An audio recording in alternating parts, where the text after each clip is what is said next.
নমস্কাৰ, মই বিশ্বজিৎ ডেকা। মোৰ লগত সহযোগ কৰিছে ত্ৰিলোচন বৰুৱা, উন্নত কাশ্যপ, নিৰ্মল ডেকা আৰু কৌশিক ডেকা। আমি লেঙেৰাজাৰ পিছত উচ্চতৰ মাধ্যমিক বিদ্যালয়ৰ নৱম শ্ৰেণীৰ ছাত্ৰ। এই বিকশিত ভাৰত বিদ্যাথন 2025 অধীনত সমৃদ্ধ ভাৰত শিতানত আমাৰ এই প্ৰকল্পটোৰ বিষয়বস্তু হৈছে ছাষ্টেইনেবল স্মাৰ্টফাৰ্ম।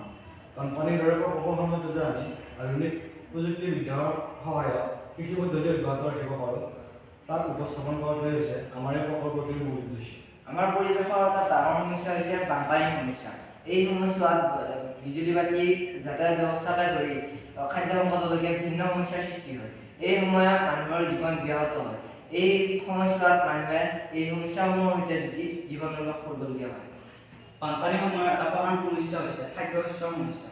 যিহেতু বানপানীৰ সময়ত হাট বজাৰ নবহে, গতিকে মানুহে প্ৰয়োজনীয় শাক পাচলি সংগ্ৰহ কৰিব নোৱাৰে।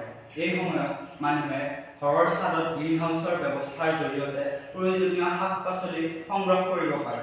আপোনালোকৰ সন্মুখত দুটা বানপানীগ্ৰস্ত ঘৰ আছে, হাউচ 1 আৰু হাউচ 2।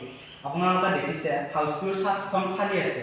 ইয়াৰ বিপৰীতে হাউচ 1ৰ ছাদখনত গ্ৰীণ হাউচৰ ব্যৱস্থা কৰা হৈছে, যাৰ দ্বাৰা এই ঘৰখনৰ পৰিয়ালটোৱে আপতকালীন সময়ত শাক পাচলি বা খাদ্য শস্যৰ অভাৱ পূৰণ কৰিব পাৰে। ইয়াৰ লগে লগে মই আপোনালোকক দেখুৱাব বিচাৰিছোঁ যে হাউচ নম্বৰ 1ৰ ছাদখনৰ পৰা এখন চ'লাৰ ছিষ্টেমৰ ব্যৱস্থা ৰখা হৈছে, যাৰ জৰিয়তে বানপানীৰ দৰে আপতকালীন সময়ত হোৱা বিজুলী বাতিৰ সমস্যাৰ পৰা হাত সাৰিব পাৰোঁ। যিহেতু খাদ্য সমস্যা হৈছে বানপানীৰ সময়ত এটা অন্যতম সমস্যা, গতিকে বানপানীৰ ওপৰত অঞ্চলত হাইড্ৰ'পনিক ফাৰ্মিঙৰ দৰে আধুনিক কৃষি পদ্ধতিৰ জৰিয়তে এই সমস্যাৰ পৰা সকাহ পাব পাৰি। হাইড্ৰ'পনিক ফাৰ্মিঙক ছইললেছ ফাৰ্মিং বুলিও কোৱা হয়। এই হৈছে মাটিৰ অবিহনে বৈজ্ঞানিক প্ৰয়াস কৰিব পৰা এটি কৃষি ব্যৱস্থা।